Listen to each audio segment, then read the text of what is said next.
정치 뉴스의 넘버원 국회 라이브 원입니다. 시청자 여러분 안녕하십니까? 평일 오후 1시 국회에서 일어나는 정치권 소식을 빠르고 생생하게 전해드립니다. 7월 16일 화요일 국회 라이브 원 첫 순서 시작하겠습니다. 먼저 오늘의 주요 뉴스입니다. 여야 원내대표가 오후에 국회의장 주재로 만나 7월 임시국회 의사 일정을 논의합니다.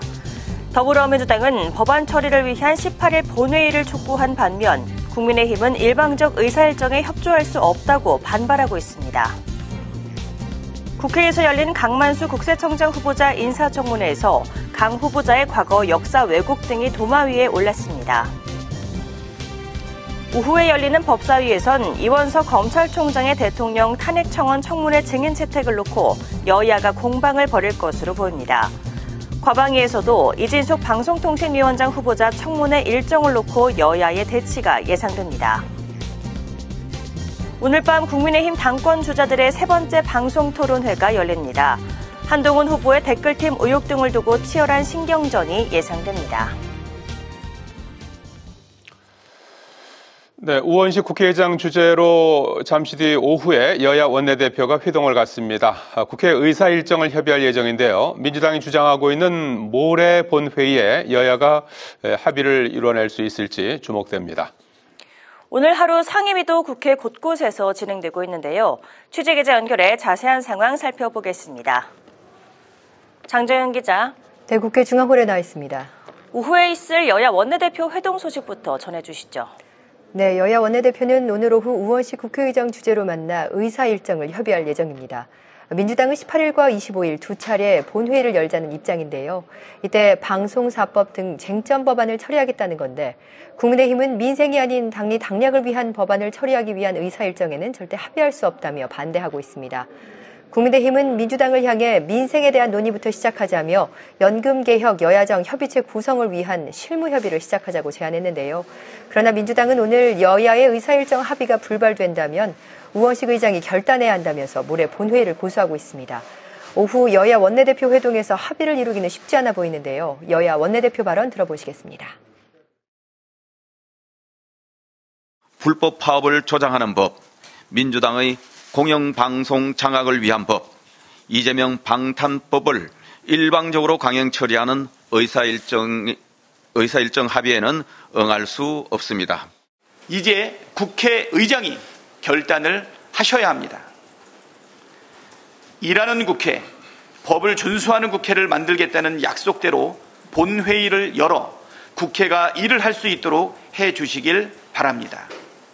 목리보다 법이 우선입니다. 자, 장정인 기자, 본회의 일정은 합의를 아직 이루지 못하고 있는 상황인데요. 오늘 하루 7개 국회 상임위는 정상 가동되고 있지 않습니까?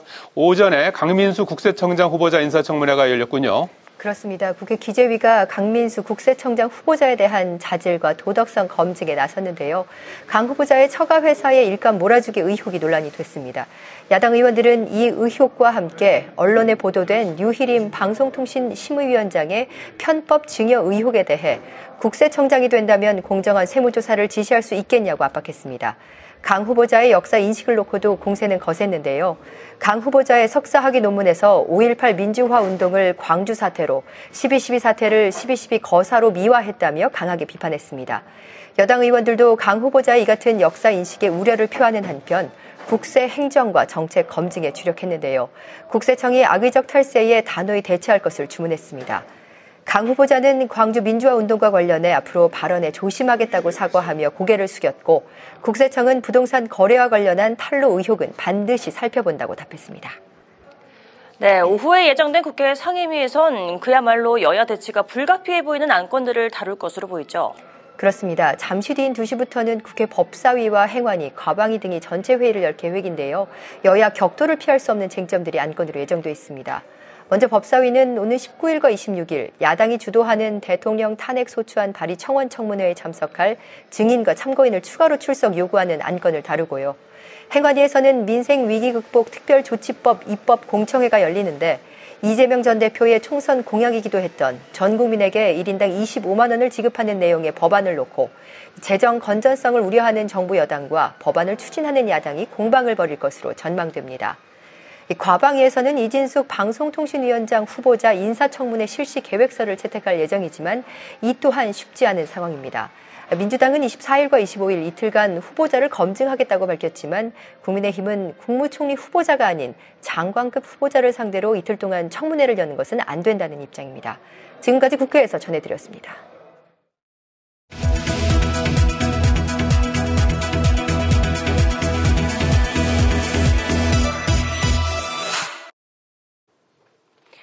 김만석 환경부 장관 후보자에 대한 국회 인사청문회가 오는 22일 열립니다. 국회 환경노동위원회는 오늘 전체 회의를 열고 김 후보자의 인사청문회 실시 계획서를 채택했습니다. 국회 대법관 인사청문 특별위원회도 노경필, 박영재, 이수견 대법관 후보 3명에 대한 인사청문회를 22일과 24일, 25일에 각각 진행하기로 확정했습니다. 국민의힘 당권 주자들이 오늘 밤 세 번째 TV토론회에 나섭니다. 토론회에선 인물 비전 검증과 함께 총선 패배 원인 댓글팀 의혹 등을 두고 치열한 공방이 벌어질 것으로 보입니다. 국민의힘은 내일 수도권에서 마지막 합동 연설회를 진행한 후 3차례 더 토론회를 가질 예정입니다. 더불어민주당 의원들이 주축이 된 국회의원 연구단체의 미래를 여는 의회 민주주의 포럼이 오늘 창립총회를 열었습니다. 포럼은 22대 국회에서 정당 정치 발전을 비롯해 대화와 타협의 민주정치 실현 등 의회 민주주의 강화 방안 등을 모색할 계획입니다. 포럼 대표를 맡은 정성호 의원은 양극화 정치가 아닌 통합의 정치를 위한 길을 고민하자고 강조했고, 우원식 국회의장은 축사를 통해 국회가 유능하게 일하는 힘을 키워 국민에게 힘이 돼야 한다고 강조했습니다. 우원식 국회의장은 이번에 새로 임용된 김상수 국회 운영위 수석 전문위원 등 11개 상임위 수석 전문위원에게 임명장을 수여했습니다. 우 의장은 이 자리에서 국회가 상임위 중심으로 운영돼야 일하는 국회, 국민에게 힘이 되는 국회가 될 수 있다고 강조했습니다. 또 이를 위해선 수석 전문위원들의 역할이 매우 중요하다며 전문적인 역량을 바탕으로 의정 활동을 지원해달라고 당부했습니다.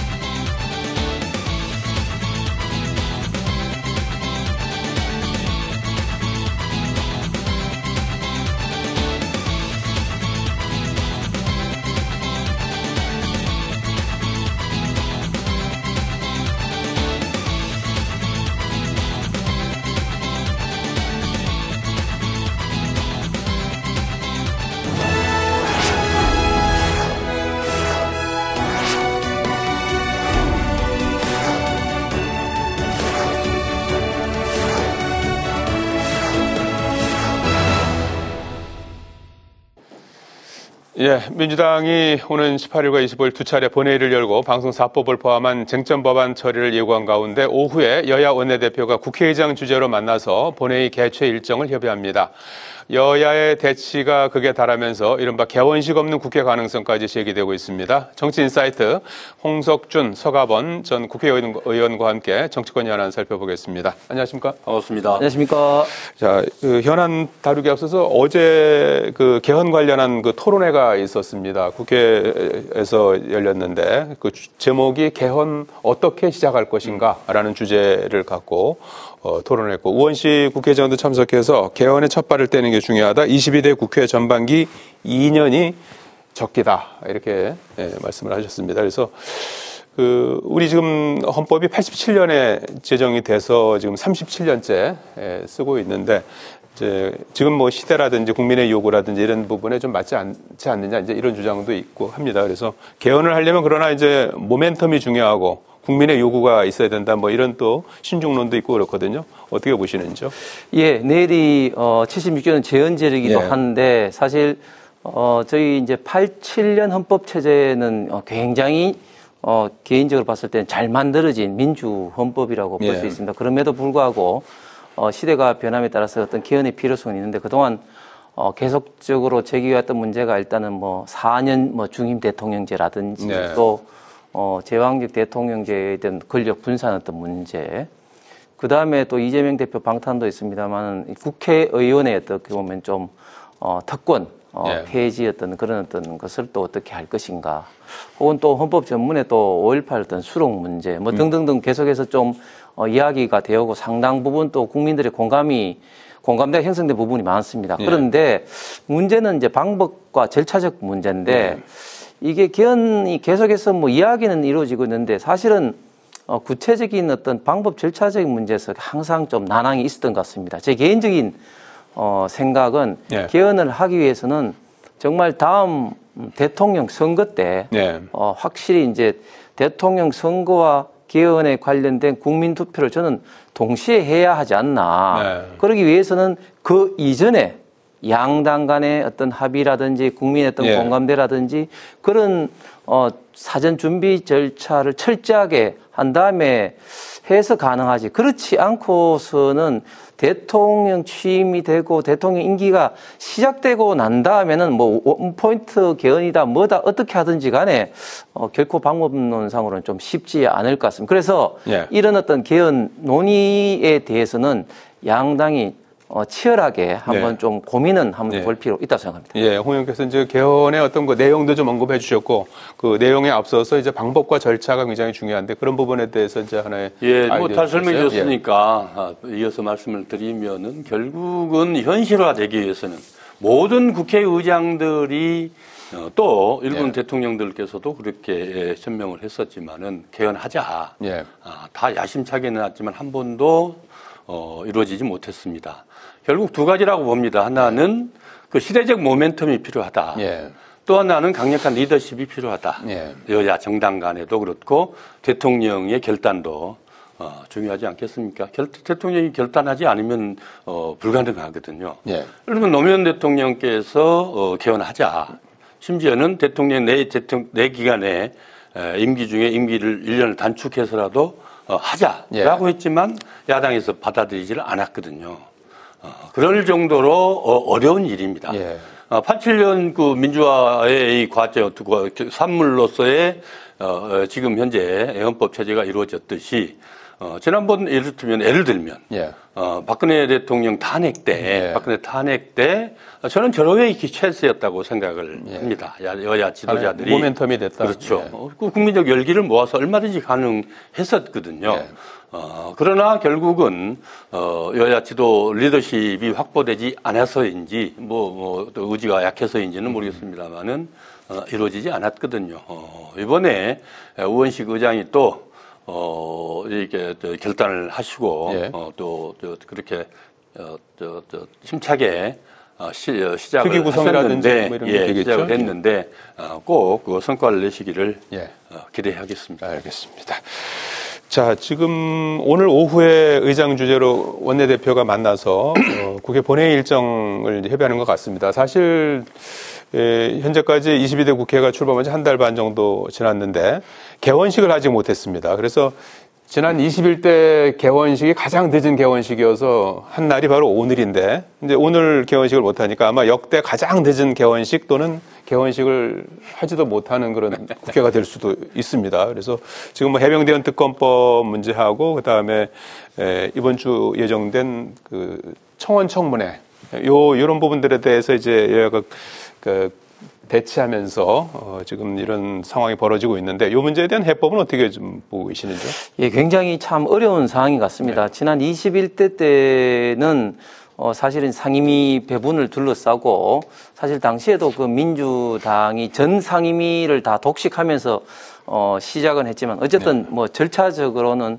상당히 이제 원내 대표 간에 좀 심각한 좀 이야기도 많이 오고 갔었고 그래서 재헌절 전에는 개헌하자는 어떤 공감대가 형성돼서 이제 개헌을 했는데 22대 같은 경우는 지금 저희 국민의힘이 이제 7석을 이제 가졌지만 사실은 가장 핵심적인 상임위 법사위 운영위 배분부터 시작을 해서 특히 지금 청원법을 왜곡해서 지금 대통령 탄핵 관련된 어떤 청문회라든지 이런 식으로 이제 하니까 이것 협상의 어떤 여지가 굉장히 좀 출구가 굉장히 지금 봉쇄되어 있다. 그러면서 또 좀 아쉬운 것은 우은식 그 의장이 민주당의 어떤 국회의원이 이전에 국회의장으로서 좀 리더십을 좀 발휘해야 되는데 좀 그런 것도 좀 부족한 것 같고 해서 지금 22대는 21대보다도 더 지금 개원식이라든지 모든 국회 일정 합의 자체가 좀 어려운 것 같습니다. 예. 자, 뭐 지금 그 여당에서는 방송사법 같은 이제 쟁점 법안을 처리하려고 하니까 이제 본회 일정 같은 거에 대해서는 합의를 이제 안 해주고 있는 그런 상황인 것 같은데 어떻게 될까요? 국회 개원식이라는 게 뭐 개원식은 국회의 행사고 결국 우리 헌법상 국회의원들이 선서를 해야 국회로서 직무를 수행할 수 있거든요. 법적 요건입니다. 절차고. 이 선서가 그렇죠. 선서가. 대통령도 선서를 하고, 국회의원들도 여기 선서를 한 이후에 이렇게 임기가 시작되는 건데, 바뀌었습니다. 개원식이 국회 내부의 사정으로서가 아니고, 대통령실의 리스크로 인해서 국회가 이렇게 개원도 못하고 있는 경우는 아마 제 경험상 처음인 것 같습니다. 결국 김건희 여사의 이 각종 명품 빼건도 그렇고 여러 가지 지금 특검과 관련된 양평 이 고소로 문제도 그렇고 심지어는 이제 뭐 댓글 부대까지 나오대요. 댓글 부대 지금 국민의힘 당 전당대에서 벌거지고 나왔습니다만은 방송사법도 마찬가지 아니겠습니까? 방송 장악을 위해서 방송과 공정한 방송을 위해서 이 방송법이라는 거 여야가 합의하에서 정말 정치하게 만들어진 이 법인데 방통위를 비롯해서 방심위를 권력의 입맛대로 지금 운영하면서 생긴 여러 가지 폐해들이 결국은 방송사법을 개정하지 않으면 안 된다는 국민적 요구, 시민사회 요구, 언론계 요구를 지금 민주당이 받아서 시도를 하고 있습니다만 번번이 막히고 그리고 그 핑계는 그걸 댑니다만 결국은 용산 대통령실의 지나친 과욕이 부르는 참사가 결국 국회 개원까지 못하고 있는 이런 실정이거든요. 알겠습니다. 안타깝지요. 어쨌든 여야가 서로 합의해서 국민들에게 당당하게 이렇게 개원도 못하는 합의도 못 해내면은 무슨 합의를 할 수 있겠습니까? 하루라도 빨리 그렇게 합의해서 개원하면 좋겠습니다. 자, 오후에 있을 회동에서도 뭐 좀 봐야 되겠습니다만, 이제 뭐 본회의 일정에 합의를 못할 경우에 만약에 이제 모레 또 본회의를 하게 돼 방송사법 통과하면 또 국민의힘은 필리버스터로 맞서겠다는 것이고, 그렇게 되면 또 금요일에 있을 청문회는 또 어떻게 되는 것인지, 이렇게 해서 상당히 좀 유동성이 커지는 그 예측이 조금 어려워지는 그런 또 그 상황이 벌어질 것 같은데, 한번 그 오후에 있을 그 협상 결과를 한번 지켜보도록 하겠습니다. 국민의힘 전당대회를 좀 살펴봐야 되겠습니다. 어제 천안에서 있었던 유세에서 결국 급기야 물리적 충돌까지 있었습니다. 그전에는 후보 간에 이렇게 좀 난타전이 있었는데 이번엔 지지자들끼리 또 격렬하게 몸싸움을 벌이는 상황이 벌어졌는데 전대에는 어떤 영향을 미칠까요? 그동안은 사실은 이제 치열한 어떤 후보들 간에 특히 또 후보 캠프들 간에 어떤 경쟁이 좀 있었고 사실은 이런 점들은 뭐 민주 정당에서는 저는 지극히 당연하다고 봅니다. 단지 좀 안타까운 것은 총선 백서라든지 이런 어떤 기초 재료가 이미 나왔으면 여기에 근거를 해서 총선 참패했던 원인이 무엇이고 이것을 개선하기 위해서 당의 체질을 어떻게 개선하고 개혁을 할 것인가에 대한 어떤 좀 더 치열한 후보들 간의 정책적 경쟁이 좀 있었으면 좋았을 텐데 좀 그러지 못한 것이 지금 이제 굉장히 좀 아쉽게 생각합니다. 단지 어제 같은 경우는 정말 있어서는 안 될 어떤 폭력 사건이 이제 발생을 했습니다. 며칠 전에 트럼프 대통령 피습에도 사실 많은 전 세계 분들이 놀랐고 또 2년 전에는 또 아베 일본 전 수상이 또 돌아가시기도 했고 우리 대한민국에서도 이재명 대표라든지 배현진 의원이 피습한 적도 있었지 않습니까? 그런데 어제 같은 경우는 또 보면 또 특이한 게 보면 막 의자를 들고 난동을 부려가지고 끌려간 사람이 또 유튜버예요, 유튜브인데 요즘 좀 정치 유튜버들 보면 자기 어떤 지지하는 어떤 후보들을 위한 어떤 지원 방송, 지원 어떤 유튜브로서 역할도 하지만 그보다 더 중요한 것은 본인 유튜브에 어떻게 보면 좀 수익 창출을 위한 조회수라든지 그렇기 때문에 좀 자극적인 어떤 콘텐츠 제작에 좀 매달리는 사람들이 굉장히 많은데 어제 같은 경우 저분도 그걸 아예 작정을 딱 하고 예. 방송 카메라 뒤에 딱 앉아서 이제 막 그 큰 소리를 치고 그래서 이제 끌려 나가기도 했습니다. 어쨌든 이런 어떤 그 극단의 정치, 정오의 정치, 예. 이런 어떤 팬덤의 정치는 당연히 막아야 되겠고, 다행히 이제 여기에 대해서 오늘 저희 당 선관위에서도 예. 각 캠프에 엄중 경고 조치를 좀 내린 바도 있습니다. 오늘 또 오후에 방송 또 토론회도 있습니다만은 예. 치열한 경쟁은 하되 예. 특히 정치 폭력이 있어서는 안 되고 전당대회에 의해 하나 되는 어떤 화합의 모습을 좀 보였으면 좋겠습니다. 예. 전대 결과는 어떻게 예측하십니까? 지금 현재까지 국민의힘 지청 여론조사에서는 한동훈 후보가 네. 상당히 많이 좀 앞서고 그래서 1차에 뭐 끝낼 수도 있지 않느냐 이렇게 이야기도 하신 분들이 있습니다. 네. 그런데 저는 그거하고는 조금 달리 생각하는 게 국민의힘 지청과 당헌은 100% 다릅니다. 저희가 지금 책임당원, 돈 내는 책임당원이 이제 84만이 있는데. 이번에 투표인단이죠? 그렇습니다. 네. 그렇습니다. 이분들의 어떤 성향은 수십 년 동안 당에 몸담고 있으면서 굉장히 자기의 주관이 뚜렷하고 또 자기의 어떤 그 소신과 많은 정보를 갖고 예. 있는 분들이라서 국민의힘 지지층과는 다르기 때문에 사실은 어떻다고 사실 쉽게 평가할 수는 없는데 한 가지 확실한 것은 2021년도 전당대회를 말씀드리면 예. 그때 일주일 전에 국민의힘 지지층은 이준석 대표가 나경원 대표에게 24% 앞선다고 나와 있는데 네. 정작 그 뚜껑을 여니까 당원에서 나경원 대표가 이준석 당시 후보에 4% 앞섰습니다. 그렇기 때문에 당원에 대해서는 지금 현재 공식적인 조사를 못하고 있는 상황에서 예. 지금 같은 국민의힘 지지층과 여론조사는 다르다. 네. 그렇게 볼 수가 있습니다. 예. 결선 투표까지도 갈 수가 있고 이변까지도 예상하십니까? 충분히 갈 수가 있고 결선 투표 가면 예측 불가능하다 봅니다. 예측 불가능하다. 네. 이렇게 전망해 주셨고. 지금 국민의힘 전당대회 상황 이제 보고 계시는데 댓글팀 부분이 상당히 그 파장이 커지고 있는 상황 아니겠습니까? 그래서 야당에서도 참전을 했어요. 그래서 박찬대 원내대표가 불법 댓글팀 운영 의혹은 수사로 실체적 진실을 밝혀야 한다. 이렇게 주장을 했습니다. 놀라운 일이죠. 예. 한동훈 법무부 장관, 뭐, 입만 달면 드루킹 얘기했었습니다.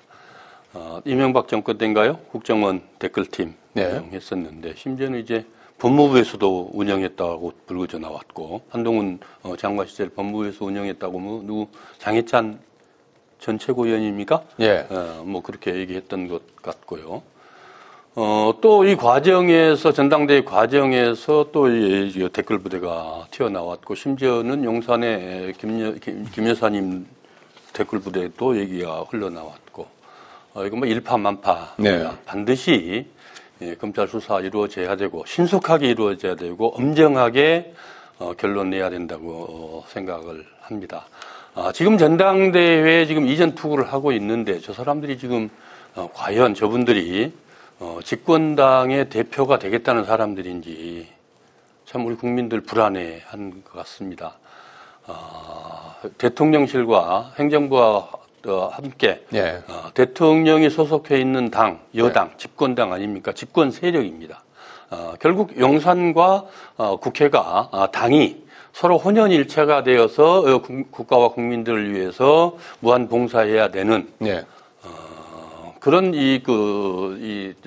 구성원들인데 조직인데 저렇게까지 난리를 치고 있습니다. 뭐 저런 추태도 저는 전당대회 과정에서 저런 추태는 제가 과문해서인지 몰라도 흔치 않았던 일, 거의 없었던 일 같습니다.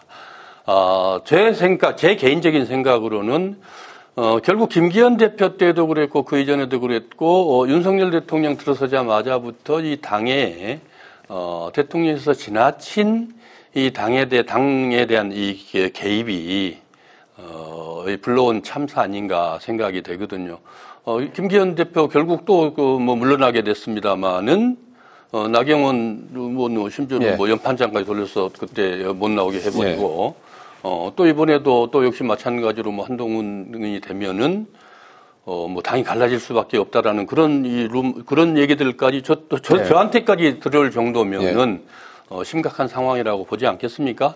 이런 일들이 결국 집권당의 대표를 집권당의 지도부를 선임한 대표를 선임하고 지도부를 선임하는 이 전당대회가 용산에 휘둘리고 있고 또 대표 나오겠다는 한 분 한 분들이 국민을 위해서 내가 무엇을 할 것이냐가 아니고 서로 물고 뜯는 저 사람은 죽어도 안 된다라는 심지어 이제 배신자 프레임까지 걸고 나와서 어느 한쪽 측에 사주에 의해서 또는 뭐 그 지지자에 의해서 이루어졌다라고 해서 또 후보들 간에 이렇게 싸우고 있지 않습니까?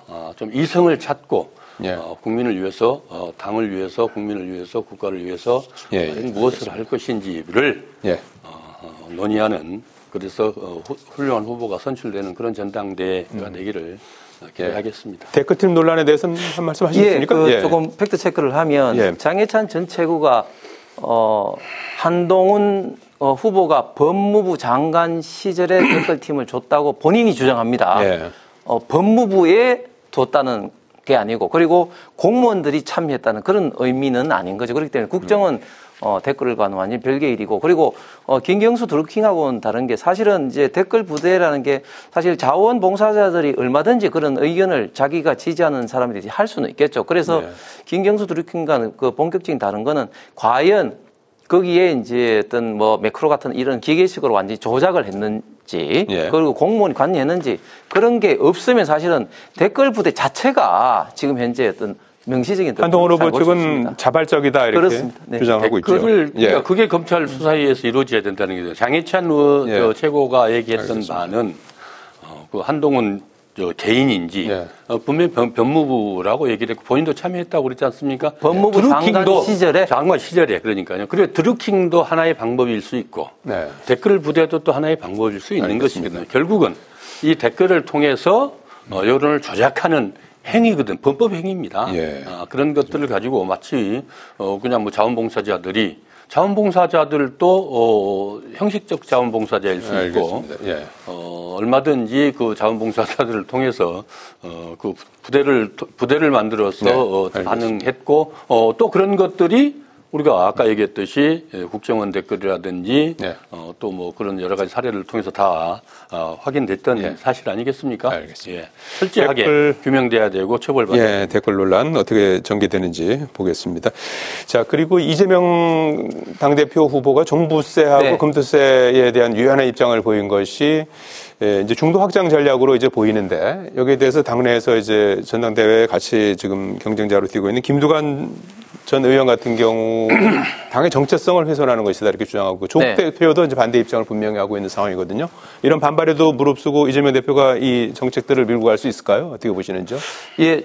저는 그 이재명 대표가 상당히 지금 이런 어떤 감세 정책은 윤석열 정부와 호응하면서 좀 우클릭했다. 사실은 보통의 민주당 때는 사실은 좀 하기 힘든 어떤 조치인데 이렇게 우클릭하면서 좀 더 중도 외연 확장을 좀 시도하는 것 같습니다. 그런데 김두관 그 후보도 이야기한 것처럼 종부세가 원래 노무현 대통령 때 참여 정부에서 나왔습니다. 왜 나왔냐면은 원래 그 재산세는 지방세입니다. 그래서 당시에 부동산 가격이 이제 상승을 하니까 노무현 정부 시절에 이제 정부에서 상승을 막기 위해서 재산세율을 올리라고 했는데 이게 그 지방자치단체장들이 잘 말을 안 듣는 거죠. 뭐 강남구라든지 이런 곳에서. 그래서 결국 이제 국가가 직접 국세로 만들어서 이런 어떤 그 부동산의 지나친 어떤 상승을 방지하기 위해서 노무현 정부 때 참여정부 때 이제 만들어졌는데 근데 이제 이게 만들어질 때는 아주 극소수의 어떻게 보면 좀 부동산 어떤 그 고액 어떤 소유자들에게 되는데 그게 계속해서 지금 이제 늘어났죠. 가격이 상승. 그렇습니다. 그래서 지금 윤석열 정부 들어와서 지금 세율이라든지 과표도 지금 굉장히 많이 높여서 지금은 이제 그 집안채는 이제 그 과표가 이제 12억까지는 내지 않은 걸로 하고 뭐 이렇게 됐는데 이제 이런 어떤 문제에 대해서 지금 윤석열 정부는 이 종부세가 한 번은 지금 손봐야 될 때가 되지 않았느냐. 네. 이게 너무 좀 징벌적, 이중적 가설 예. 형식이 있기 때문에. 그런데 이제 과연 이제 이걸 이제 완전 폐지하기에는 또 이게 전부 다 이제 지방 재정, 지방 교부세 재원으로 들어가기 때문에. 지방에 나눠준다고 해요. 그렇습니다. 예. 그렇습니다. 그래서 이걸 어떻게 대안을 마련을 하느냐. 예. 이걸 이제 기재부가 좀 고민하고 있는데 어쨌든 참여정부의 핵심 정책을 과연 이재명 대표가 당내 반발을 무마하면서 할 수 있을지 한번 좀 지켜봐야 될 것 같습니다. 예, 서 의원님이 뭐 하실 말씀이 많은 것 같은데 시간이 지금 거의 다 돼서 예, 모든 제도는 뭐 다 금과 억조가 아닙니다. 예. 다 바뀌게 돼 있거든요. 예. 시대 상황에 따라서 또 그때 국민적 요구에 의해서 자세하게 예. 설명을 해주셔서 굳이 뭐 제가 설명 안 해도 되겠습니다만은 일종의 부자세였거든요. 특히 부동산 문제에 예. 관련돼서 심지어는 거의 강북에는 예. 당시에만 해도 예. 강북에는 이 종부세를 내는 사람이 거의 희박할 정도로 예. 그럴 정도로 이 과표가 그때 당시 그랬고 또 부동산 가격이 올랐다 그래도 그랬습니다. 그러나 지금은 집 한 채 갖고 있는 아파트 한 채 갖고 있는 사람들도 종부세 대상자들이 뭐 부지기수거든요. 예. 그러면은 현실적으로 부동산 그 종부세를 폐지하겠다는 게 아니고 네. 과표 현실화라든지 그간에 이 운영을 하면서 이 제도를 운영하면서 생겼던 여러 가지 네. 이 부작용들도 있을 거고 또 보완해야 될 점도 네. 있을 거거든요. 그런 점에서 한 번쯤은 네. 손질을 할 필요가 있겠다. 알겠습니다. 종부세, 흠표세, 시적절한 네. 그런 제안이라고 봅니다. 폐지하겠다는 게 아니지 않습니까? 예, 많은 분 이해 당사자들이 워낙 많은 그 정책들이어서 그렇습니다. 앞으로 진행되는 상황을 이제 주목하는 분들이 많이 계실 것 같습니다. 오늘 여기까지 듣겠습니다. 고맙습니다. 예, 감사합니다. 감사합니다. 고맙습니다. 예, 정치인사이트 홍석준 서가번 전 국회의원과 함께했습니다. 시청해주신 여러분 고맙습니다.